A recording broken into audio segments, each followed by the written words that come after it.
복음을 재판정에 세울 수가 있을까요? 다시 말하면 인간이 복음을 재판할 수가 있을까요? 불가능한 일처럼 들립니다. 왜냐하면 복음은 하나님의 말씀이기 때문입니다. 인간은 그 말씀을 들어야 하는 존재이지 그것을 판단하는 존재일 수 없습니다. 그런데 이 가능하지 않아 보이는 일이 초기 기독교 공동체에 일어납니다. 교회 역사가 예루살렘 공의회라고 부르는 바로 그 자리에서 말이죠. 이방 세계로 복음이 확산되어 가면서 필연적으로 문화적인 부딪힘이 있게 되었습니다. 유대교의 뿌리를 둔 상태에서 예수를 믿은 유대적 그리스도인들의 문화가 있고 유대교와 상관없이 예수를 곧바로 믿은 이방인 그리스도인들의 문화가 있는데 그것이 서로 부딪힌 것 같습니다. 기독교 초기 역사에서 비교적 목소리가 조금 더 컸던 유대인 출신 그리스도인들 중 이제 이렇게 말하는 사람들이 생겼던 것 같아요.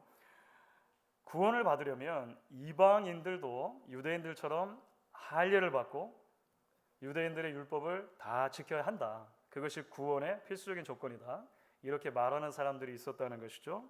이들의 주장이 이방 세계 곳곳에 세워진 교회를 어지럽게 합니다. 그래서 공의회가 열린 것입니다. 우리가 지난 시간에 그 이야기들을 같이 나눴습니다. 그런데 여러분, 우리가 이 예루살렘 공의회에서 한 일을 좀 더 자세히 들여다보면 그것은 엄밀히 말해서 복음을 재판대 앞에 세워놓고 복음을 재판한 것이 아니라는 것을 보게 됩니다. 그러니까 사람들이 복음을 재단하고 판단한 것이 아니었다는 것이죠. 오히려 공의를 통해서 한 일은 무엇이냐면 온 교회가 복음의 본질이 무엇인지를 확인한 것입니다. 그러니까 재판한 것이 아니라 확인했다라고 보는 것이 맞을 것 같습니다. 물론 지난 시간에도 잠깐 말씀 나눈 것처럼 토론이 없었던 것은 아닙니다. 갑론을박이 있었습니다만 결국 교회는 유대인과 이방인 모두가 은혜로만 구원을 받습니다 라고 하는 이 복음의 가장 중요한 핵심을 재확인하게 이른 것입니다. 유대인이나 헬라인이나 이방인이나 모두가 다 하나님의 은혜로만 솔라 그라티아라고 말씀을 드렸죠. 구원을 받는다는 것을 확인한 것이죠. 그것이 이제 우리가 지난 시간에 함께 살펴봤던 베드로의 주된 메시지였습니다. 오늘 우리가 함께 읽은 말씀은 예루살렘 공회에서 있었던 일의 이제 후반부에 해당하는데 오늘 말씀이 중요한 이유도 마찬가지입니다. 오늘 말씀은 예루살렘 교회의 중요한 리더 중에 한 명이었던 야고보를 통해서 확인되어지는 복음의 또 다른 측면의 핵심을 우리에게 소개하고 있기 때문에 그렇습니다. 예수님의 친동생으로 알려져 있고요. 야고보서의 저자로도 알려져 있는 바로 그 야고보입니다. 초대 교회의 굉장히 중요한 리더 중에 한 명이었던 것 같아요. 그가 말한 내용의 핵심이 무엇일까요? 오늘 우리가 본문을 읽었는데 사실 조금 어려운 내용을 담고 있긴 합니다만 그 핵심은 무엇이냐면 하나 되게 하는 복음의 능력을 말하는 것입니다. 하나 되게 하는 복음의 능력. 그러니까 모든 사람이 은혜로만 구원을 받습니다라고 하는 베드로가 말했던 진리에 동전의 양면과도 같은 굉장히 중요한 복음의 핵심을 우리에게 전달해 주는 것입니다. 무엇보다 먼저 우리가 오늘 이제 야고보의 보고에서 주목해 보아야 할 대목이 있는데요. 그것은 하나 되게 하는 복음의 능력에 대해서 말을 하면서 야고보는 구약 성경을 인용합니다. 이제 그 예루살렘 공회 자체가 주축 멤버들이 유대인들, 그리스도인들이기 때문에 그들에게 구약 성경을 인용하면서 이 내용을 설명을 하는 것이죠. 자, 먼저 14절과 15절을 보면 오늘 야고보가 이렇게 말한 대목이 있습니다. 제가 읽겠습니다. 하나님이 처음으로 이방인 중에서 자기 이름을 위할 백성을 취하시려고 그들을 돌보신 것을 시므온이 말하였으니 이 시므온은 베드로입니다. 베드로. 선지자들의 말씀이 이와 일치하도다. 자, 이런 말을 했습니다. 이게 무슨 말일까요? 베드로가 증언했던 내용, 그것이 베드로 혼자만의 생각이 아니라는 것입니다. 사람이 자신의 공로나 행위로 구원을 받는 것이 아니라, 자신의 혈통으로 구원을 받는 것이 아니라 오직 하나님이 아들 안에서 주시는 은혜로만 구원을 받습니다 라고 하는 진리가 베드로가 만들어낸 브랜드 뉴 진리가 아니라는 거예요. 그것은 이미 오래전부터 이스라엘 백성들이 그렇게 사랑하고 읽어왔던 구약 성경에도 예언된 것입니다. 구약 성경의 증언이 베드로의 증언과 일치합니다. 이렇게 말을 하는 것입니다. 그러면서 야고보가 특별히 이제 구약 성경의 어떤 대목을 인용을 하는데 우리에게 조금 익숙지 않은 대목일 수 있습니다. 그것이 아모스 선지자의 말을 인용을 해요. 자, 그 내용이 16절부터 18절까지 들어 있습니다. 여러분 이 대목은 한번 같이 읽어보시면 좋겠습니다. 사도행전 15장 16절부터 18절입니다. 같이 읽습니다. 이후에 내가 돌아와서 다윗의 무너진 장막을 다시 지으며 또 그 허물어진 것을 다시 지어 일으키리니 이는 그 남은 사람들과 내 이름으로 일컬음을 받는 모든 이방인들로 주를 찾게 하려 함이라 하셨으니 즉 예로부터 이것을 알게 하시는 주의 말씀이라. 구약 아모스를 인용하는 거예요. 여기서 주목해 보아야 할 표현이 있습니다. 구약의 표현을 그대로 가지고 오는데 다윗의 무너진 장막 혹은 다윗의 무너진 집을 다시 세운다라고 하는 표현입니다. 조금 수수께끼 같죠? 다윗의 무너진 집, 장막을 세운다는 게 무슨 말인가?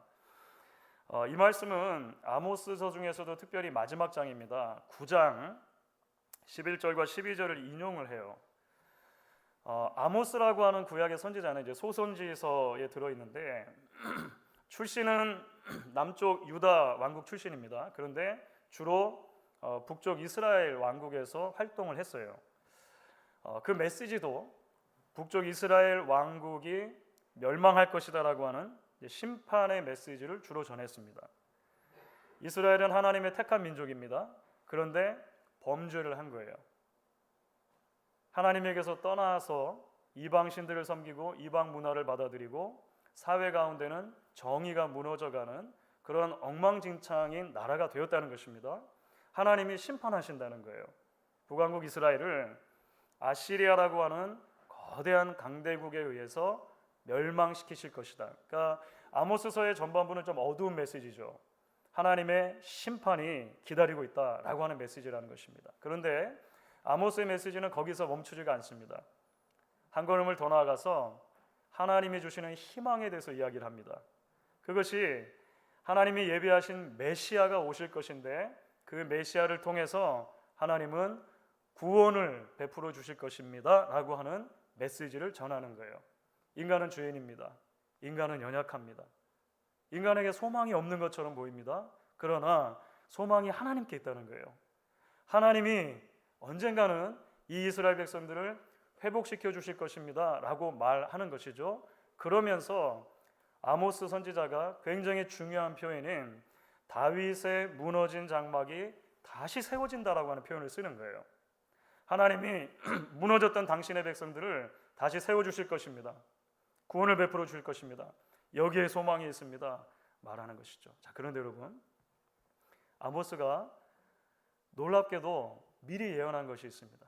그런 메시아를 통해서 하나님의 구원이 임할 때 구원의 반전이 있게 된다는 거예요. 오늘 야고보는 거기에 집중해서 이제 말하는 것이죠.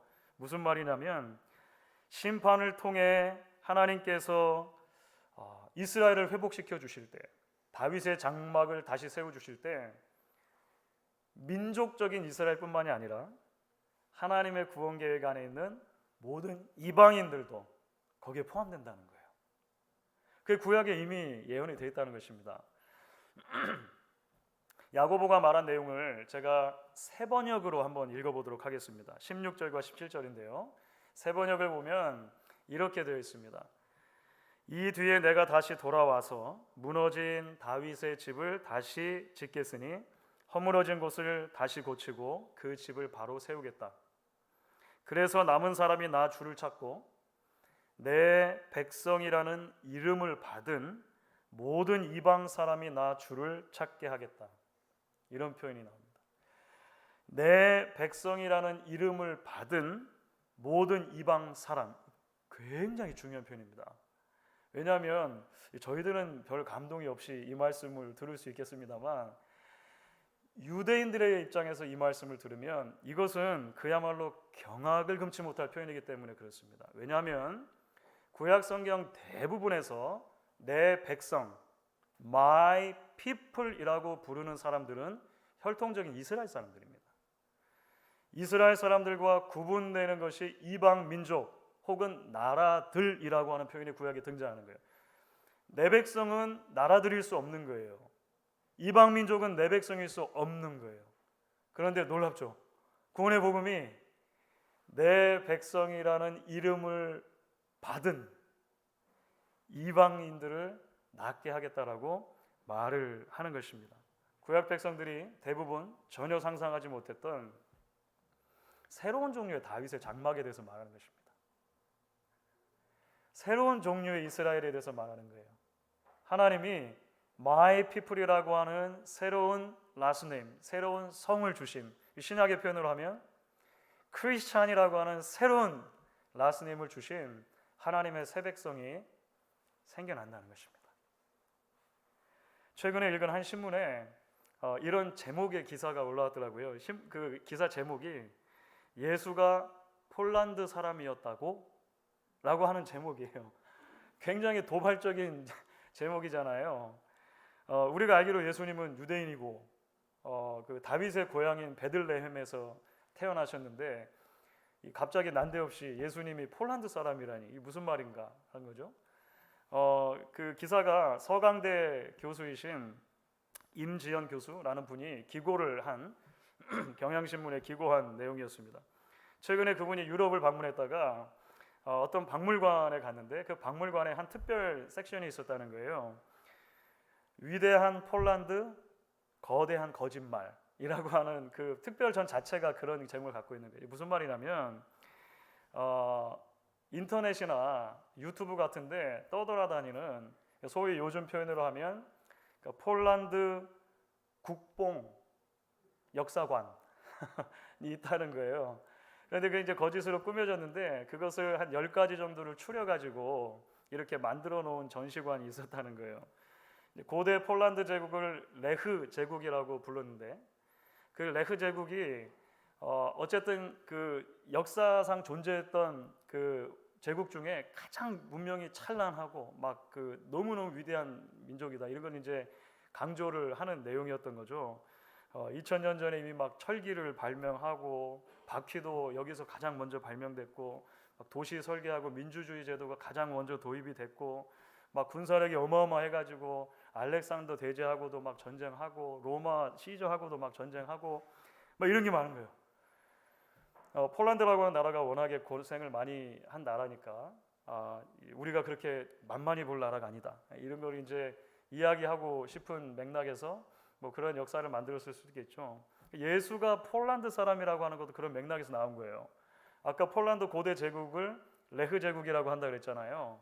이분들은 그래서 베들레헴, 베들레헴이 레흐 사람들의 땅이다 이렇게 이제 해석을 하는 거예요. 베들레헴이 고대 폴란드 제국의 땅이었다. 예수님 폴란드 사람이다. 예수님이 폴란드 사람이니까 예수님은 하나님의 아들이잖아요. 하나님도 폴란드어를 하셨을 것이다. 에덴 동산에서 아담과 하와가 서로 대화했던 랭귀지는 폴란드였을 거예요. 여기까지 들으면 이제 막 기가 막히게 되는 거죠. 그런데 여러분, 사실 이제 소위 이런 국뽕 역사관이라고 하는 게 폴란드에만 있는 게 아닙니다. 우리나라에도 그런 주장을 하는 분들이 있는 거 아세요?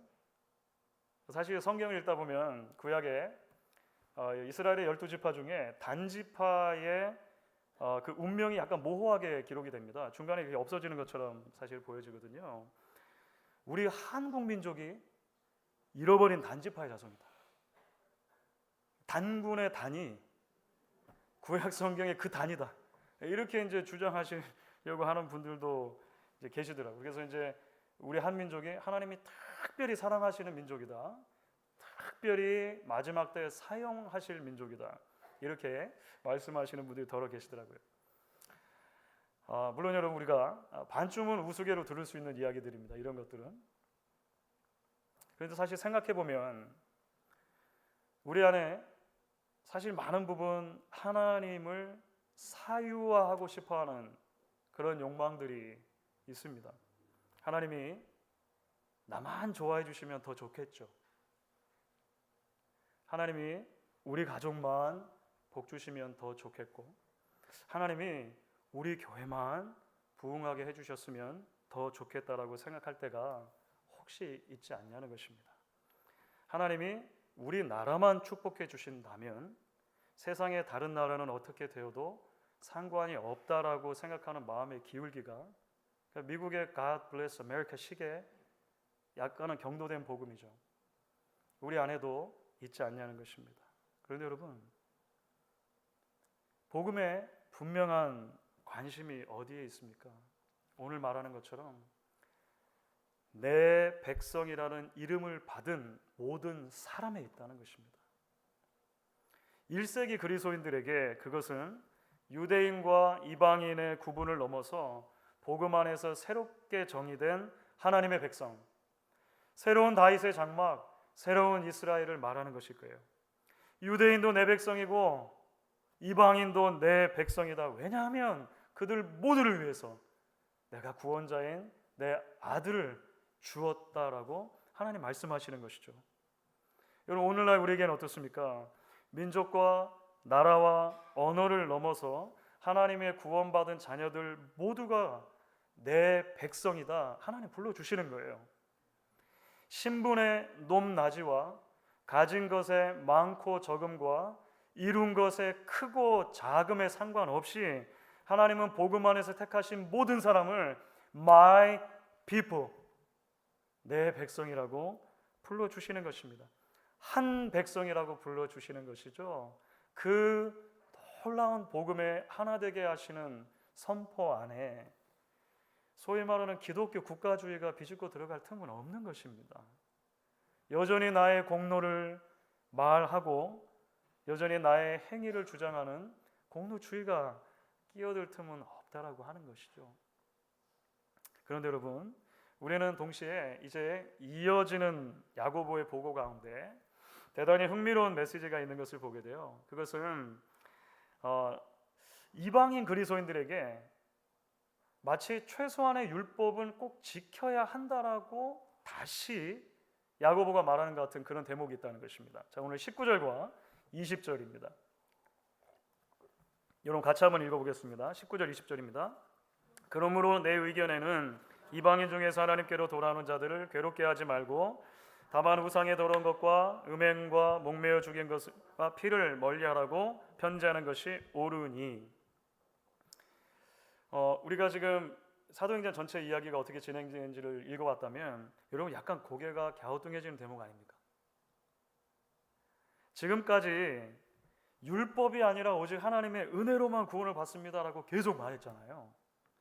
유대인이나 이방인이나 하나님의 은혜가 하나님의 새로운 백성을 만들었습니다. 이것을 계속해서 이야기했잖아요. 그런데 기껏 그렇게 말한 야고보가 갑자기 자기의 발언을 마무리하면서 몇 가지 율법에 근거한 행동 지침을 이방인들에게 지켜야 한다고 말하는 것 같다는 거예요. 총 4가지를 말하는데 물론 음행하지 말라는 것은 충분히 이해가 되는 대목입니다. 그리스도인들에게도 여전히 도덕적인 순결이 중요하기 때문에 그래요. 그리스도 안에서 건강하고 아름다운 믿음의 가정을 세워가는 것은 굉장히 중요한 크리스천의 가치라고 하는 것이죠. 자, 그런데 우상의 더러운 것, 이게 무슨 말이냐면 우상에게 바쳐진 더러운 음식을 말하는 것입니다. 목매어 죽인 것, 피, 이것은 멀리하라라고 하는 말씀을 어떻게 이해할 수 있는 거예요? 우리는 지금도 그러면 여전히 순대를 먹을 수 없다는 말입니까? 선지 해장국을 먹는 모든 크리스천은 죄인이라는 말입니까?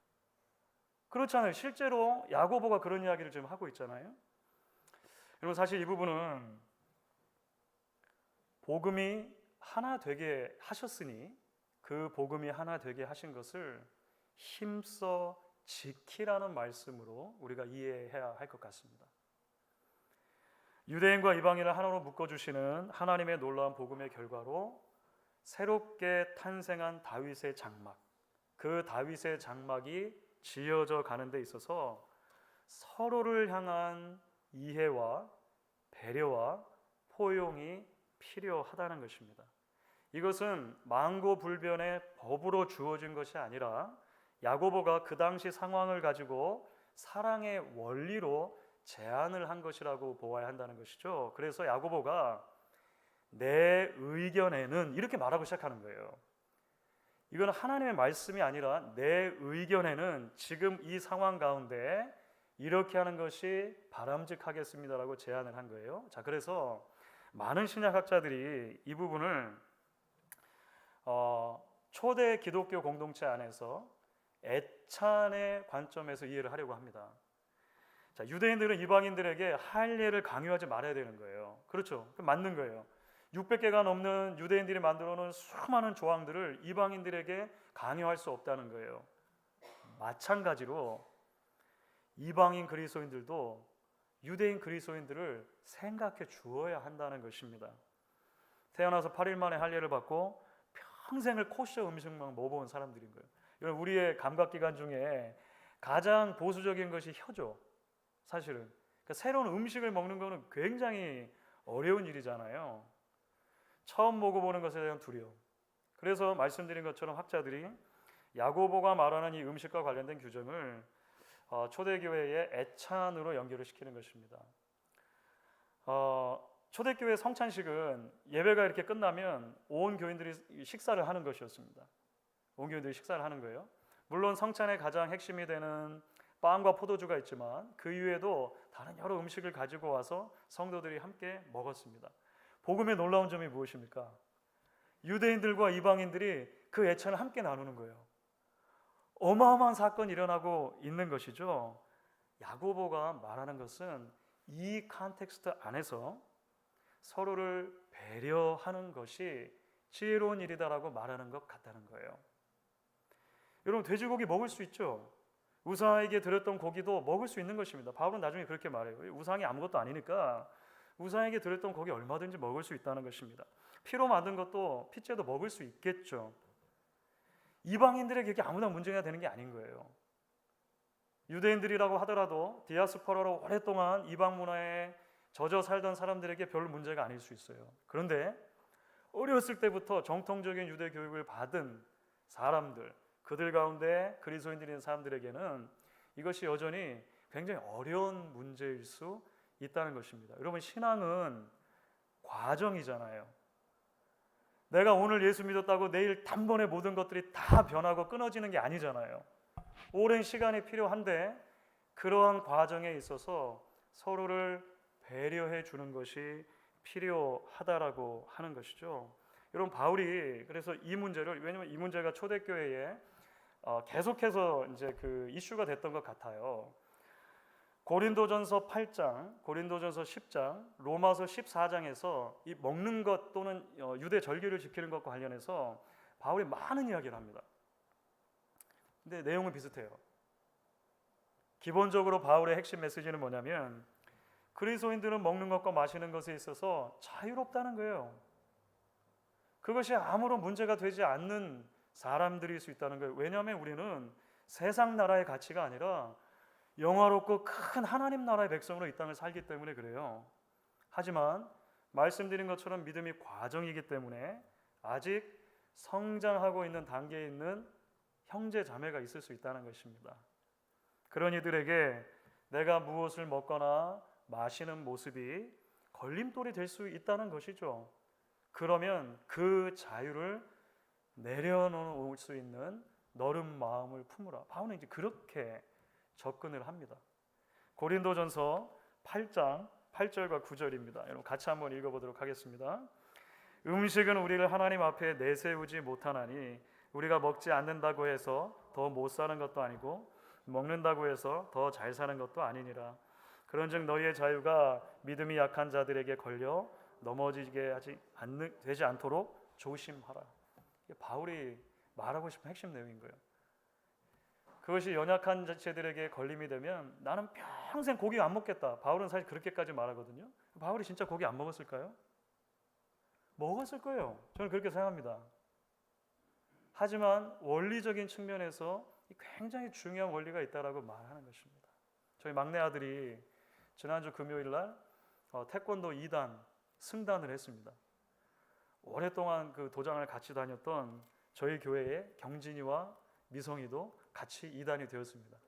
그 같은 도장에 그 목양 삼총사가 있는데 같이 2단을 받았어요. 근데 승단 심사장에서 참 마음이 따뜻해지는 그 장면이 있었습니다. 승단을 하려면 여러 과정을 거쳐야 되는데 이 도장은 가장 마지막 단계가 그 나무로 된 송판을 격파하는 거예요. 그래서 이제 내가 몇 장 깨겠습니다 이야기하면 바닥에다 쌓아놓고 딱 쳐가지고 이거를 깨트려야 되는 거예요.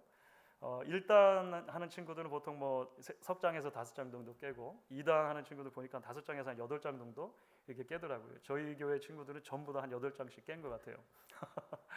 근데 2단으로 승단해야 하는 미국 여자아이가 하나 있었는데 좀 일찍 시작했나 봐요. 나이가 어려요. 몸이 여리여리한 그 여자아이가 하나 있었어요. 호기롭게 5장 깨겠습니다 얘기를 했는데 웬일입니까? 안 깨지는 거예요. 안 깨지는 거예요. 그래서 다른 친구들 다 깨고 나서도 안 깨지니까 잠깐 뺐다가 이제 그 아이만 혼자 다시 한번 기회를 주는 거죠. 그런데 몸무게가 잘 안 나가서 그런지 뭐 10번을 내리쳐도 5개 중에 하나도 안 깨지, 꿈쩍을 안 하는 거예요. 시간은 지나가고 아이들이 전부 다 승단 심사해야 되는데 그때입니다. 관장님이 나서요. 그러면서 그 송판을 하나씩 그 아이 앞에 대줘요. 그리고 나서 거기에 모인 모든 사람들에게 여러분 같이 이 아이를 응원해 줍시다. 드럼롤 막 하고 이름도 불러주고 하는 거예요. 그렇게 해서 지루할 수 있는데 자칫 불평이 있을 수 있는데 그 자리에 모였던 모든 아이들과 부모들이 그 아이 이름을 연호하면서 응원을 해줘요. 그렇게 해서 하나하나씩 몇 번 시도 끝에 깨져요. 깨져요. 마지막 5번째 송판이 깨졌을 때 거기에 모였던 모든 사람들이 마치 내일인 것처럼 다 환호하고 했던 그런 그 모습을 보았습니다. 주말의 사랑하는 여러분, 복음이 우리를 하나 되게 했습니다. 그런데요, 그 하나됨이라고 하는 것은 힘써서 지켜야 하는 것입니다. 서로를 더 이해하고 배려하고 보듬어주고 때로는 기다려주고 응원해주면서 하나님이 주신 그 내 백성됨을 우리는 지켜야 하는 것입니다. 그래서 먹는 것과 관련해서 여러 논의를 한 다음에 바울이 로마서 14장에서는 이렇게 말하는 대목이 있어요. 로마서 14장 7절과 8절입니다. 같이 한번 읽어보겠습니다. 우리 중에 누구든지 자기를 위하여 사는 자가 없고 자기를 위하여 죽는 자도 없도다. 우리가 살아도 주를 위하여 살고 죽어도 주를 위하여 죽나니 그러므로 사나 죽으나 우리가 주의 것이로다. 그렇게 주님의 것으로 부름받은 것에 감사하며 주님의 것됨을 함께 힘써 지켜나갈 수 있는 저와 여러분 우리 교회가 될 수 있기를 주의 이름으로 축원합니다.